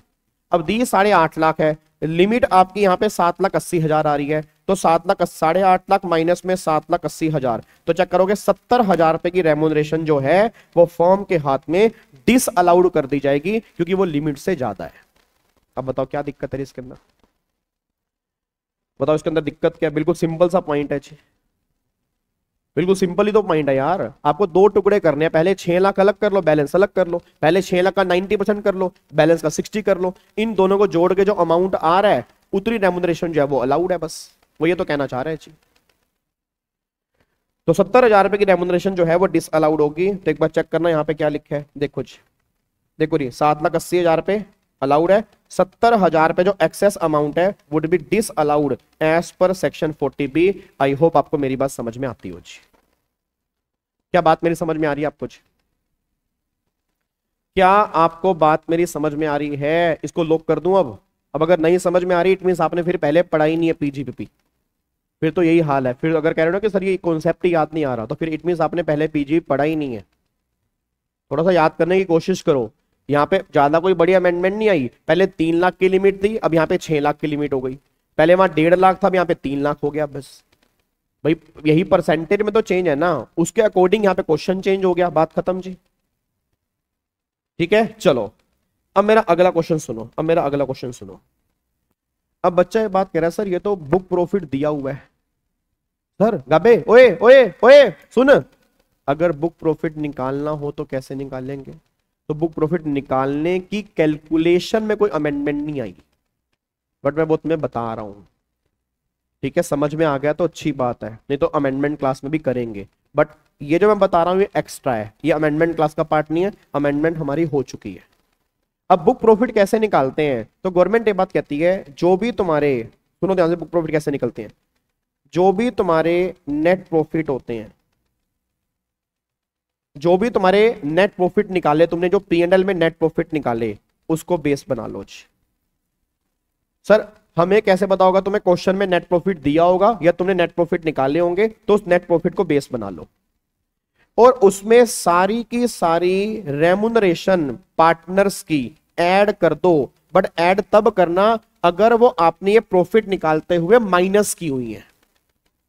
मैं दोबारा बोल दूं, ये ऐड तब करना अगर माइनस ही नहीं की हुई, तो फिर क्यों ऐड करोगे भाई? सिंपल सी बात। अच्छा बच्चा कह रहा है सर ऐड क्यों करवा रहे हैं? ऐड इसलिए करवा रहे हैं मेरे नालायक बच्चे, क्योंकि यही तो हमें निकालना है कि रेम्यूनरेशन कितनी अलाउड है। तो ये जो नेट प्रॉफिट है वो तो गलत है ना, इसमें आपने वो रेम्यूनरेशन माइनस कर रखी है और यही हमें निकालना है कि कितनी माइनस करनी है। तो इसलिए गवर्नमेंट कह रही पहले वो ऐड करो, पहले वो ऐड करो, क्योंकि यही तो फाइंड आउट करना है कि वो सही माइनस किए हैं गलत माइनस किए हैं। तो इसलिए बुक प्रॉफिट निकालने के लिए पहले वो सारी रेम्यूनरेशन ऐड कर दो अगर आपने वो उस नेट प्रॉफिट को निकालते हुए माइनस की हुई है। फिर इसमें ऐड कर दो इंटरेस्ट 12% से ऊपर वाला। सर 12% से ऊपर वाला क्यों? तुम सब जानते हो 12% तक का इंटरेस्ट तो अलाउड ही है। तो अगर मान लो इस नेट प्रॉफिट को निकालते हुए अगर 12% तक का इंटरेस्ट माइनस कर रखा है, फिर तो कोई दिक्कत वाली बात ही नहीं है। तो पहले क्या करो, 12% से ऊपर वाला जो इंटरेस्ट है अगर वो माइनस कर रखा है तो उसको भी ऐड बैक कर दो। बस अब ये जो तुम्हारे प्रॉफिट निकल के आएंगे ये तुम्हारे बुक प्रॉफिट होंगे, इसके बेस पे तुम कैलकुलेशन कर लो कि कितनी रेम्युनरेशन अलाउड है कितनी नहीं है। बट मैं दोबारा बोल रहा हूं, ये दोनों चीजें तब करना अगर ये तुम्हें नेट प्रॉफिट आफ्टर दे रखे। आफ्टर मतलब कि इस नेट प्रॉफिट में तुमने इन दोनों का इफेक्ट ले रखा है। इस नेट प्रॉफिट में अगर तुमने इसका इफेक्ट ले रखा है तब ये तुम यहां पे ऐड बैक करना। अगर इसका इफेक्ट ही नहीं लिया तो फिर इस तरह से कैलकुलेशन नहीं होगी। बस ये पर ध्यान दो जी। अब इसका मैं तुम्हें एक क्वेश्चन दिखा देता हूं जी, तुम्हें थोड़ा सा और अच्छा लगेगा। इसका मैं तुम्हें क्वेश्चन दिखा रहा हूं, यहां पे देखो जी, ये लो ये क्वेश्चन देखो जी। अब ये क्वेश्चन बहुत ध्यान से पढ़ना, तुम्हें मजा आएगा ये क्वेश्चन करके जी।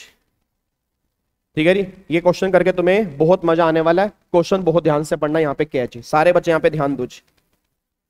इंटरेस्ट ऑन कैपिटल, एक बच्चा कह रहा है इंटरेस्ट किसका है, ऋषि इंटरेस्ट ऑन कैपिटल, जो पार्टनर की कैपिटल है ना उस कैपिटल पे इंटरेस्ट की बात हो रही है। देखो यहाँ पे, Rao and Jain A partnership firm consisting 2 partner, 2 partner है। रिपोर्ट नेट प्रॉफिट जो है वो 17 लाख रुपए के हैं। सर डेप्रिसिएशन भी तो अरे मेरे कौन सा बच्चा ये नाम, रांगा जी, ओ मेरे रांगा जी, डेप्रिसिएशन तब माइनस करते हैं अगर आपने पहले माइनस ना किया हो, अगर वो बिफोर हो। ठीक है ना, अगर माइनस कर दी है तो फिर दोबारा क्यों माइनस करोगे। मैं वही करना कि रटना नहीं है, चीजों को समझना है। क्वेश्चन ध्यान से पढ़ो।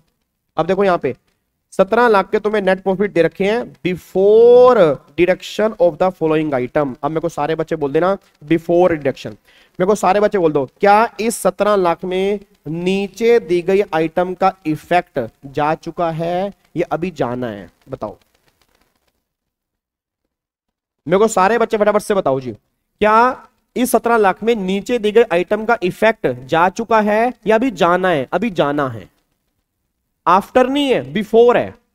आफ्टर नहीं है, बिफोर है, उसका इफेक्ट अभी जाना है। अब चेक करो पहला point, salary 40,000 per month each payable to working partner of the firm as authorised by deed of partner. मेरे को बताओ 40,000 per month, 40,000 per month each, ये सैलरी दे रही है फर्म। क्या इस सैलरी को मैं इस नेट प्रॉफिट में ऐड करूंगा? क्या इस सैलरी को मैं इस नेट प्रॉफिट में ऐड करूंगा? नहीं करूंगा। क्यों ऐड करूंगा? वो तब करता हूं जब उस नेट प्रॉफिट में से माइनस कर दियो। अब उसने माइनस तो की नहीं, इसका इफेक्ट अभी देना है, तो भैया इस सैलरी का कोई भी ट्रीटमेंट नहीं होगा, हम इसको ऐड बैक नहीं करेंगे, क्योंकि जब माइनस ही नहीं की हुई हम ऐड भी क्यों करेंगे। आगे देखो, डेप्रीसिएशन प्लांट मशीनरी। अब बताओ डेप्रीसिएशन माइनस होगा नहीं होगा? ये तो होगा ना भाई, डेप्रीसिएशन तो नेट प्रॉफिट में से माइनस होना ही चाहिए। अब ये डेप्रीसिएशन इन्होंने माइनस नहीं किया तो गलत किया है, इसको माइनस कर दो 1.5 लाख को।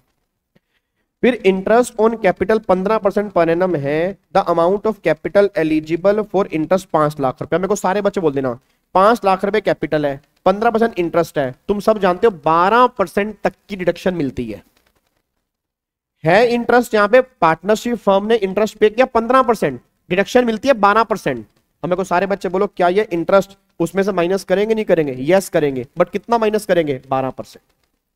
कितना माइनस करेंगे? 12%, क्योंकि 12% तो माइनस होना ही चाहिए। तो यहां पे देख लो जी, 17 लाख में से आपका देखो डेप्रिसिएशन 1.5 लाख और 12% 60,000 रुपए का इंटरेस्ट, तो 2,10,000 रुपए। बुक प्रॉफिट आपका निकल के आ गया 14,90,000 रुपए का बुक प्रॉफिट आ गया। ये आपका आ गया बुक प्रॉफिट। अब अगर ये बुक प्रॉफिट आपका निकल के आ गया 14,90,000, तो कैलकुलेशन कर लो इसके बेस पर। अब करना क्या है, यहाँ पे 14,90,000 है, तो 14,90,000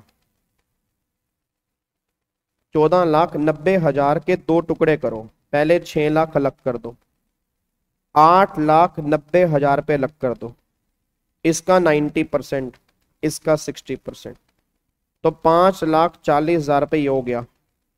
और 8,90,000 रुपये का 60%, 5,34,000 रुपये मेरे ख्याल से ये हो गया जी। तो 5,34,000 प्लस में 5,40,000, तो 10,74,000 रुपये की रेम्युनरेशन अलाउड है। मतलब इतनी रेम्युनरेशन हम पे कर सकते हैं, कोई भी दिक्कत वाली बात नहीं है। 10,74,000 और उसने दी कितनी है? 40,000 मल्टीप्लाई 12 पर मंथ है और 2 है, तो आप देखना 9,60,000 रुपये दी है। अब सारे बच्चे बोल दो रेम्युनरेशन दी है 9,60,000, लिमिट 10,74,000 है, क्या वो रेम्यूनरेशन लिमिट के अंदर है या नहीं है? यस अंदर है, तो ये सारे के सारी रेम्यूनरेशन अलाउड है, कोई दिक्कत वाली बात नहीं है। इतनी रेम्यूनरेशन फर्म दे सकती है क्योंकि फर्म के हाथ में लिमिट है 10,74 और दी कितनी है 9,60,000, तो अलाउड है, कोई भी दिक्कत वाली बात यहाँ पे नहीं है। तो आप एक बार चेक करना यहाँ पे आंसर देखो, देखो 960 है, अब यहाँ पे प्रोविजन देख लो कितना आ रहा है, यहाँ पे 10,74,000 आ रहा है। अब क्या लिखा है, आपकी वर्किंग पार्टनर की रेम्यूनरेशन जो है वो सारी की सारी 9,60,000 जो है अलाउड है, कोई दिक्कत वाली बात नहीं है। अब ये क्वेश्चन है बस, ठीक है जी। क्या इसको लॉक कर दूं? ठीक है जी, चलो अब इसको पैक करने जा रहा हूं जी। अब यहां पे हमारा ये पॉइंट खत्म हो गया जी, ठीक है। बस ये अमेंडमेंट थी पीजीपीपी के अंदर, अब इसके अलावा पीजीपी के अंदर कोई भी अमेंडमेंट नहीं है। अब बताओ हमने पीजीपी के अंदर अमेंडमेंट कौन कौन सी की है जी। सबसे पहला देखो जी, अगर आपका बिजनेस रेजिडेंशियल प्रॉपर्टी किराए पर लगाने का है तो हाउस प्रॉपर्टी, कमर्शियल प्रॉपर्टी किराए पर लगाने का तो पीजीपी। दूसरा, एम्प्लॉयर अगर एनपीएस में कंट्रीब्यूशन कर रहा है तो एम्प्लॉयर उस खर्चे की डिडक्शन क्लेम करेगा, कितनी? सैलरी का 14%, हर केस में, एम्प्लॉय कोई भी हो, स्कीम कोई भी लियो, 14%। सेक्शन 37 में सेटलमेंट फीस जो होती है एक तरह की वो पेनल्टी होती है, तो सेटलमेंट फीस आपको अलाउड नहीं की जाएगी, 37 में ये लिखा है। फिर पार्टनरशिप अगर पार्टनर को सैलरी पे कर रही है, नॉन वर्किंग को दे रही है, डिसअलाउड है, वर्किंग वाले केस में अलाउड है। अलाउड कितनी है? यहां पे लिमिट चेंज हो चुकी है, बुक प्रॉफिट निकालने पड़ेंगे। पहले 6 लाख के बुक प्रॉफिट का 90% और 3 लाख रुपए विच एवर इज हायर, और जो बैलेंस बुक प्रॉफिट है उसका 60%, इन दोनों को जोड़ के इतनी रेम्यूनरेशन जो है वो फर्म के हाथ में अलाउड है, और उसके ऊपर की जो रेम्यूनरेशन होगी वो डिसअलाउड होगी। फिर हमने साथ में क्या किया, हमने साथ में फिर अमेंडमेंट की डिडक्शन के चैप्टर वाली कि जो एम्प्लॉयर ने एनपीएस में कंट्रीब्यूशन किया, एम्प्लॉय की सैलरी में वो ऐड हो गया, एम्प्लॉय उसकी वो डिडक्शन क्लेम करेगा। कितनी डिडक्शन क्लेम करेगा? अगर एम्प्लॉय ने नॉर्मल स्कीम ली है तो नॉर्मल स्कीम वाले केस में नॉर्मल एम्प्लॉय सैलरी का 10% और गवर्नमेंट एम्प्लॉय सैलरी का 14%। बट अगर उसने डिफॉल्ट स्कीम ली है तो चाहे वो एम्प्लॉय कोई भी है, 14% ऑफ सैलरी तक की वो डिडक्शन क्लेम कर लेगा। तो अब वहां पे लिमिट चेंज हो चुकी है, हर केस में 14% की लिमिट है। ये बात डिफॉल्ट स्कीम वाले केस में आई है। तो ये सारी अमेंडमेंट हमने यहाँ पे की है। सर वो 14,90,000 वाला एक बार बताना। अरे नालायक बच्चे, 14,90,000 रुपये ऐसे आएगा ना, इधर देखो ध्यान से। 17 लाख रुपए का नेट प्रॉफिट है, माइनस करो डेप्रीसिएशन, जो माइनस किया नहीं वो माइनस कर दो। फिर इंटरेस्ट कितना अलाउड होता है? 12%। अब उसने दिया 15%, तो अलाउड कितना है? 12%। तो 12% इंटरेस्ट कितना आएगा? 60,000। तो इन दोनों को माइनस कर दिया, बैलेंस आ गया 14,90,000। ये आंसर निकल के आ गया। ठीक है जी, चलो अब मैं इसको लॉक कर रहा हूं। आई होप आपको समझ में आ गया, ठीक है, कोई दिक्कत तो नहीं है, पक्का पक्का। चलो अब यहां पे एक बार फटाफट से आ जाओ। अब देखो यहां पर कैपिटल गेन प्लस में बायबैक की अमेंडमेंट, सारी अमेंडमेंट हम डिस्कस करेंगे डिटेल में, सारी अमेंडमेंट होने के बाद। और होपफुली कल से हम कैपिटल गेन स्टार्ट कर देंगे। तो कल सारे बच्चे लाइव आना, कोशिश करना लाइव आने की, कोई कल सबसे इंपॉर्टेंट क्लास होने वाली है। अगर रिकॉर्डेड भी देखोगे तो भी कोई दिक्कत नहीं है, बट देख लेना, क्योंकि कल से आने वाली क्लास के बेस पे पूरा कैपिटल गेन टिक है। और तुम सब जानते हो इस बार कैपिटल गेन में 100% क्वेश्चन बनेगा ही बनेगा, ऐसा हो ही नहीं सकता इंस्टीट्यूट उसमें से क्वेश्चन ना बनाए। तो तुम्हें पता है क्वेश्चन बनना है, जब तुम्हें ये पता है अमेंडमेंट में से बनना है, जब तुम्हें ये पता है कि हम 4-5 घंटे लगा लेंगे तो 8 से 10 नंबर पक्के हो जाएंगे, तो क्या दिक्कत है फिर? ठीक है ना, तो अच्छा सौदा है, तो बहुत ध्यान से करना उसको, ठीक है जी। चलो उसके बाद एक कोई अदर सोर्स की अमेंडमेंट एक बार देख लेते हैं जी। अब अदर सोर्स में एक नया सेक्शन आया है 222F करके। ये 222F जो है वो बायबैक का ही है, वो बायबैक का। याद है बायबैक की टैक्सेशन पहले क्या करते थे कि बायबैक वाले केस में क्या होता था, कंपनी टैक्स काटती थी और शेयर होल्डर के हाथ में एग्जम्प्ट होता था। अब बायबैक वाले केस में निर्मला सीतारमन जी ने इतना गंदा लो बना दिया ना, तुम्हें लगेगा भाई ये क्या है, कि ऐसा भी लो बन सकता है क्या? क्यों बनाया ये लो? तुम्हें जान के हैरानी होगी कि बायबैक को इन्होंने शेयर होल्डर के हाथ में डीम डिविडेंड बना दिया बिना बात का। मतलब बायबैक, अब गवर्नमेंट तो क्या करी है, बायबैक डीम डिविडेंड है। मतलब जो कंपनी अपने शेयर बायबैक कर रही है उसके लिए जो तुम्हें पैसा दे रही है तुम्हारे हाथ में वो डिविडेंड ट्रीट होगा। और कमाल की बात, डिविडेंड ट्रीट होगा एक अलग बात है, जो उसके लिए मैंने कॉस्ट पे की है उसका अलग ही ट्रीटमेंट कर दी है। तो उसको हम कैपिटल गेन में डिस्कस करेंगे। बड़ा अजीब सा बेकार सा लो आया है, बट इसको हम डिस्कस करेंगे अदर सोर्स के अंदर। सेक्शन 222F है, ये हम वहां पे डिस्कस कर लेंगे जी, ठीक है। उसके बाद अदर सोर्स में चेन नहीं आया, एक सेक्शन डिलीट हो गया, आपने नोट से काट देना अगर आपने लिखा हुआ है, नहीं लिखा तो फिर अच्छी बात है। एक सेक्शन 5627B था एंजल टैक्सेशन का जी, मतलब एंजल टैक्सेशन का था वो प्राइवेट कंपनी वाले केस में कि अगर आपने पैसा पे किया एफएमबी से ज्यादा तो वो टैक्सेबल होता था कंपनी के हाथ में। अगर लिखा है तो अच्छी बात है, नहीं तो 5627B अगर तुम्हारी बुक या तुम्हारे नोट्स में कहीं भी आपको देखने को मिलता है उसको डिलीट कर दो। अब ये खत्म हो चुका है, तो आपको समझने की रिक्वायरमेंट भी नहीं है कि होता क्या था, ठीक है ना। अगर नया सेक्शन होता तो समझाता, अब जब सेक्शन ही खत्म हो गया तो बात ही खत्म करो। सेक्शन 5627B अगर कहीं किसी के नोट्स में है इसको यहां से कट कर दो, और अगर नहीं है तो फिर छोड़ ही दो, फिर तो काम ही खत्म करो जी। अब यहां पे आ जाओ जी, अब एक अमेंडमेंट और आई है अदर सोर्स के अंदर। अब ये अमेंडमेंट आई है फैमिली पेंशन वाले केस में जी। याद है फैमिली पेंशन वाले केस में जब फैमिली पेंशन मिलती थी तो लिमिट क्या होती थी, याद करो। फैमिली पेंशन वाले केस में लिमिट क्या आती थी, फैमिली पेंशन वाले केस में जितनी फैमिली पेंशन मिली उसका 1/3 और 15,000 विच एवर इज लेस, इतने के आपको डिडक्शन मिलती थी। अब बस डिफॉल्ट स्कीम लोगे तो ये 15,000 की लिमिट अब 25,000 हो चुकी है। डिफॉल्ट स्कीम वालों को और फायदा दे दिया जी, डिफॉल्ट स्कीम वालों को और फायदा दे दिया। अगर किसी ने डिफॉल्ट स्कीम ली है और उसको फैमिली पेंशन मिल रही है तो डिडक्शन मिलेगी जितनी फैमिली पेंशन मिली उसका 1/3 और 25,000 विच एवर इज लेस। मतलब डिफॉल्ट स्कीम वाले केस में हाईएस्ट डिडक्शन जो है वो 25,000 रुपए की है, नॉर्मल स्कीम वाले केस में हाईएस्ट डिडक्शन जो है वो 15,000 रुपए की है। ये आपकी अमेंडमेंट यहां पे निकल के आ रही है जो आपकी फैमिली पेंशन वाले केस में है जी। क्लियर है। तो बस यहां पे जब तुम डिफॉल्ट स्कीम वाला क्वेश्चन करोगे तो 15 की जगह तुम्हें लिमिट याद करके चलनी पड़ेगी 25,000, और जब तुम नॉर्मल स्कीम वाला क्वेश्चन करोगे तो नॉर्मल स्कीम वाले केस में लिमिट जो तुमने पहले पढ़ी है उसमें कोई भी अमेंडमेंट नहीं है। नॉर्मल स्कीम वाले केस में पहले भी सेम था, आज भी सेम है। क्या बात समझ में आ रही है जी? लॉक करूं? चलो अब इसको लॉक करते हैं। तो ये अमेंडमेंट बस अदर सोर्स के अंदर थी। अब एक अमेंडमेंट हमारी बची है अदर सोर्स के अंदर, बायबैक की टैक्सेशन, उसको फिर हम कैपिटल गेन के साथ में डिस्कस कर लेंगे। बाकी और अदर सोर्स में कुछ अमेंडमेंट नहीं है। सर गाबे ओए गाबे गाबे गाबे गाबे गाबे गाबे गाबे गाबे गाबे गाबे गाबे गाबे लिफ ओ gift gift gift gift same है। वो डिविडेंड वाले केस में वो डिडक्शन मिलती थी इंटरेस्ट की, वो डिविडेंड का 20% और actual interest which ever is less, same है। और कोई अमेंडमेंट अदर सोर्स में कुछ अमेंडमेंट नहीं, ठीक है ना। बस एक बायबैक वाली बड़ी है वो हम कैपिटल गेन में करेंगे, और अमेंडमेंट आपको मैंने बता दी फैमिली पेंशन वाले केस में ये अमेंडमेंट आई है, वो भी डिफॉल्ट स्कीम वाले केस में आई है, नॉर्मल स्कीम वाले केस में कोई अमेंडमेंट नहीं आई, ठीक है। चलो अब यहां पे आ जाओ। अब देखो जी, clubbing of income, set off agriculture income, filing of return, advance tax, खत्म। नो अमेंडमेंट, खत्म। जो आपने पहले पढ़ा यस यस यस, हाँ तो यस क्या, इसकी तुम रिवीजन कर सकते हो, इन चैप्टरों की तुम रिवीजन अब तो वैसे सबकी कर सकते हो, तो मैं तो सारी अमेंडमेंट तुम्हें बताई दी है, ठीक है ना। तो इसमें कोई भी अमेंडमेंट नहीं, clubbing of income, set off agriculture income, filing of return, advance tax, जो तुमने पहले पढ़ा वो सेम पढ़ा, उसमें कोई भी अमेंडमेंट निकल के नहीं आ रही। जो तुमने पहले पढ़ा बिल्कुल परफेक्ट पढ़ा जी। डन। ये तो डिफॉल्ट को बोलिश, किसने बोला डिफॉल्ट को बोलिश करने वाले हैं? नॉर्मल को बोलिश करने वाले हैं। डिफॉल्ट तो रहेगी, डिफॉल्ट तो डिफॉल्ट का मतलब ही क्या है, डिफॉल्ट वो तो जरूरी है।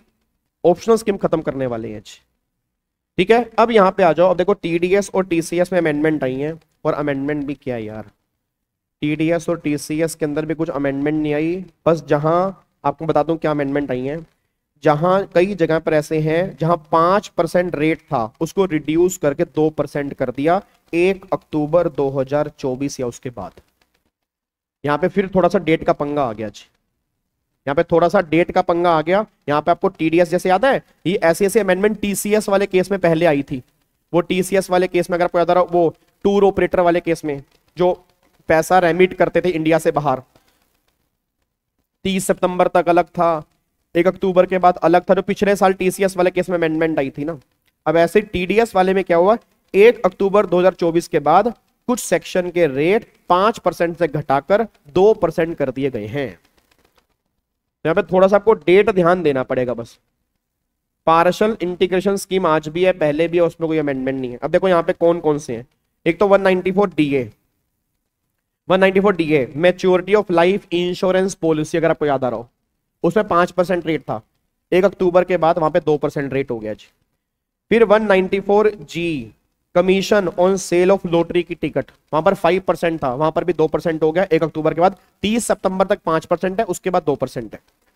194H है कमीशन ब्रोकरेज, ये भी कमीशन ब्रोकरेज का था, ठीक है। इस केस के अंदर भी पहले 5% था, 1 अक्टूबर के बाद यहाँ 2% हो गया। 194 IB rent by individual HF, याद करो, एक तो 194 I था, एक तो 194 I था जहां पे रेंट वाली लिमिट थी 2,40,000, तो वहां तो 10% का रेट था, वहां नहीं। 194 IB था ना, IB। अबे याद करो 194 IB में जिस इंडिविजुअल की टर्नओवर 50 लाख या 1 करोड़ तक होती है, अगर वो पर मंथ रेंट 50,000 से ऊपर पे करता है तो वो TDS काटता था 194 IB में। और TDS कब करता था? TDS करता था बिल्कुल लास्ट में, मतलब जो लास्ट ईयर के लास्ट मंथ में जब वो रेंट पे करता था, जो लास्ट मंथ का रेंट था उसमें से वो TDS काटता था, तो वहां 5% रेट था, तो वहां पर अब रेट हो गया 2%। कितना रेट हो गया वहां पर?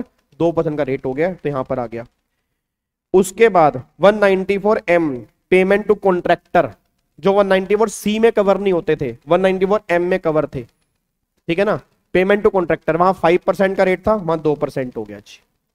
और एक 194D है, 194D है इंश्योरेंस कमीशन, यहां पर भी 5% था, यहां पर भी 2% हुआ, बट ये हुआ 1 अप्रैल 25 से, तो 1 अप्रैल 25 तो मतलब अगले साल हो गया, तो 25-26 से एप्लीकेबल होगा, तो 24-25 में रेट यहां पे 5% ही करना है। मैं इसलिए कह रहा हूं कुछ बुक्स में शायद आपको यहां पे 2% देखने को मिले, तो वो 2% अभी से नहीं हुआ, ये ऊपर वाले सभी रेट हुए 1 अक्टूबर से। बट 194D ये वाला रेट इन्होंने किया 1 अप्रैल से, तो इस साल जो हमारे एग्जाम है, इस साल के लिए यहां पर 5% ही है, बाकी सब ऊपर वाले सेक्शन में 2% है। सर या बस सर कोई टेबल मिल जाती ना अच्छा होता। क्रक्स क्रक्स क्रक्स, इधर देखो ध्यान से, मैं तुम्हें क्रक्स दिखा रहा हूं, ये लो जी, ये देख लो जी, ये क्रक्स है बस, ठीक है। अब देखो मैंने यहाँ पे क्या लिखा है, ये रहा 194D इंश्योरेंस कमीशन, देखो 5 से 2 हो गया, बट कब से हुआ? 1 अप्रैल 25 से, तो अभी के लिए इस साल के लिए 5% यहाँ पे याद करना है। आगे देखो जी 194DA 5 से 2 हो गया 1 अक्टूबर 24 से। 194G commission on sale of lottery 5 से 2 हो गया 1 अक्टूबर 24 से। फिर 194H पेमेंट ऑफ कमीशन और ब्रोकरेज 5 से 2 हो गया 1 अक्टूबर 24 से। 194 IB payment of rent by certain individual HF 5 से 2 हो गया अक्टूबर 24 से। 194 M payment of certain some by individual और HF जो 194 C में कवर नहीं होते 5 से 2 हो गया 1 अक्टूबर 24 से। फिर एक सेक्शन था 194 O जो ECO वाला था, वहां पर पहले 1% था, वहां पर 0.1% हो गया 1 अक्टूबर 24 से। बस ये TDS में अमेंडमेंट है जी, और कुछ अमेंडमेंट नहीं है, ठीक है जी, और कुछ अमेंडमेंट नहीं है। इसके अलावा बस एक क्लैरिफिकेशन है, और वो क्लैरिफिकेशन आई है 194 IA के अंदर। याद है 194 IA जहां पर 50 लाख रुपए की लिमिट होती है, अगर आपको याद आ रहा हो। भूल गए क्या? याद है इमूवेबल प्रॉपर्टी वाले केस में, अगर आपको थोड़ा बहुत याद आ रहा हो, इमूवेबल प्रॉपर्टी वाले केस में IA में 50 लाख की लिमिट होती है, उसके बाद TDS करता है, तो वहां पर अमेंडमेंट बस ये आई है कि 50 लाख रुपए की लिमिट हमें एग्रीगेट काउंट करनी है। फिर 50 लाख रुपए की लिमिट है, अगर मान लो मोर देन 1 बायर है या मोर देन 1 सेलर है, तो टोटल लिमिट जो है वहां 50 लाख रुपए की हमें काउंट करनी है एग्रीगेट, मतलब इंडिविजुअल लिमिट काउंट नहीं करनी है। देखो वही लिखा है मैंने कि limit of 50 lakh will consider aggregate that is property wise not owner wise, मतलब ओनर वाइज लिमिट काउंट नहीं होगी कि 4 ओनर है तो चारों की अलग अलग 50 लाख की लिमिट है। अगर एक प्रॉपर्टी है और 4 लोग हैं तो टोटल मिला के गवर्नमेंट करी 50 लाख रुपए की लिमिट है, तो वहां पर ये क्लैरिफिकेशन आई है, कोई अमेंडमेंट नहीं है, सिर्फ क्लैरिफिकेशन है कि यहाँ पे एग्रीगेट वैल्यू हमें देखनी है 50 लाख की, बस ये पर ध्यान दीजिए। क्या बात समझ में आ रही है जी? तो ये अमेंडमेंट आपकी TDS के रेट में आई है, ठीक है। तो कोई खास अमेंडमेंट नहीं है, रेट आपके बदलने हैं, और वो रेट बदले कब से? 1 अक्टूबर 2024 से रेट आपके बदले हैं। बस एक रेट ऐसा है जो 1 अप्रैल 25 से बदला है, बाकी सब जो बदले हैं वो 1 अक्टूबर 24 से रेट बदले हैं, ठीक है। अच्छा यहाँ पे देखो जब टीसीएस, टीसीएस में कोई अमेंडमेंट नहीं है। अच्छा अगर शुक्र है भगवान का भाई, पर ये टीडीएस और टीसीएस कसम लगे भगवान जानता है, भगवान भगवान तू जानता है ना ये कितना दम दम दम तोड़ देते हैं हमारा। भगवान तेरा कितना शुक्रिया अदा करूं भगवान कि शुक्र है तूने सिर्फ रेट चेंज की है, अगर तो कोई नया सेक्शन ला देता ना भगवान हम तुझे भी माफ ना कर पाते। भगवान ने तुम्हारी सुनी, भगवान ने कहा जाओ छोड़ो, बस तुम रेट याद कर लो कि 5 से 2 हो गया, जहां जहां 5 था वहां वहां 2% हो गया, रेट में अमेंडमेंट आई है बस। ठीक है, टीसीएस में कोई अमेंडमेंट नहीं आई, सिर्फ मैंने ये टीसीएस वाला पॉइंट ये डाला है कि जो आपने पहले किया था ना टूर ऑपरेटर वाला, जो रेमिटेंस वाला, वहां पर पहले 2 केस थे 30 सितंबर और फिर 1 अक्टूबर से, अब तो वो 2023 तो खत्म हो गया, अब तो 2024 आ गया, तो अब उस केस में रेमिटेंस वाले केस में अब यही रेट एप्लीकेबल होंगे बस। पहले वो थे ना 2 केस पढ़ते थे 30 सितंबर तक ये, 1 अक्टूबर के बाद ये, अब ये नए रेट आपके टीसीएस वाले केस में अब एप्लीकेबल होंगे। ठीक है, बाकी डिडक्शन के अमेंडमेंट मैंने आपको बता दी, ये तो टीडीएस के अमेंडमेंट मैं आपको बता चुका हूँ किस किस सेक्शन में अमेंडमेंट है, उसको मैंने हाईलाइट किया हुआ है जहाँ पे रेट चेंज हुए हैं जी। तो ये टेबल मैंने आपको दे रखी है और यहाँ से फिर आपका कैपिटल गेन स्टार्ट हो रहा है जी यहाँ पे। ठीक है जी, अब यहाँ से हमारा कैपिटल गेन स्टार्ट हो रहा है जी। ठीक है, ये पीडीएफ आपके मैं एक बार ग्रुप में डाल दूंगा, सभी व्हाट्सएप में, सभी टेलीग्राम चैनल पे, आप इसको देख लेना। कल से अब जितना भी होगा ना, कल से बस अब हमारा कैपिटल गेन है। ठीक है, अमेंडमेंट्स हैं, अच्छी खासी अमेंडमेंट है, बहुत फर्क पड़ा है उसका प्रैक्टिकल क्वेश्चंस की कैलकुलेशन पे, और समझनी पड़ेंगे आपको कहाँ कहाँ अमेंडमेंट है, क्योंकि बहुत सारे बच्चे कैपिटल गेन में गलती कर रहे हैं। और मैं पूरी कोशिश करूंगा कि आपको जस्टिफाई करने की कि जो हम टाइम लगाएंगे उसकी आपको इंपॉर्टेंस मिलेगी और एग्जाम में तुम्हें मजा भी आएगा जी।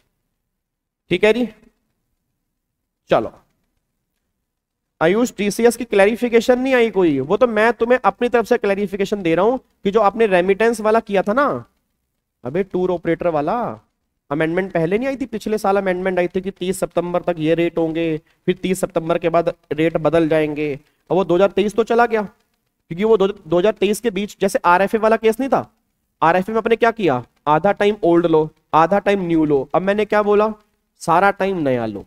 ऐसे ही वो मैं तुम्हें क्लैरिफाई कर रहा हूं कि अब उस केस में वो बाइफर्केशन मत करना, अब रेमिटेंस वाले केस में वो नया ही लो लगाना है जो तुमने पहले पढ़ा था 1 अक्टूबर के बाद, अब 24-25 से पूरे साल में वो लो लगेगा, मैं ये बता रहा हूं।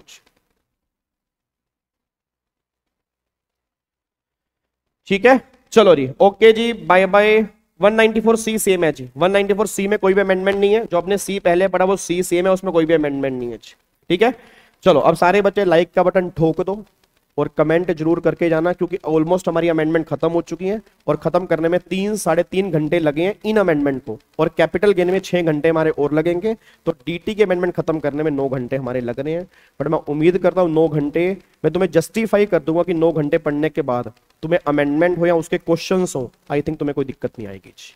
ठीक है जी, आप इसको एक बार देख लेना, फिर भी कोई तुम्हें दिक्कत हो कमेंट बॉक्स में डाल देना। कल वाली क्लास के अंदर पहले मैं तुम्हारे डाउट डिस्कस करूंगा, अगर तुम्हारा 0 डाउट होगा फिर मैं कैपिटल गेन के चैप्टर के ऊपर आऊंगा, बस ये पर ध्यान दो। ठीक है जी, thank you so much. Return filing में कोई अमेंडमेंट नहीं है जी, रिटर्न फाइलिंग वाले चैप्टर में कोई भी चेंज नहीं है, जो आपने पहले पढ़ा ऑलमोस्ट सेम है, उसमें कोई भी अमेंडमेंट नहीं है। ठीक है, ओके जी, bye bye, tata, thank you so much, जय हिंद, God bless you, love you all, bye bye. Rohit RFA दोनों को मिलता है, ऑप्शनल हो या डिफॉल्ट हो दोनों को मिलता है जी। ठीक है, जीएसटी में ज्यादा अमेंडमेंट है, हाँ जीएसटी के अंदर भी हमारे 5-6 घंटे लगेंगे जी। ठीक है जी, चलो बाय बाय, टेक केयर।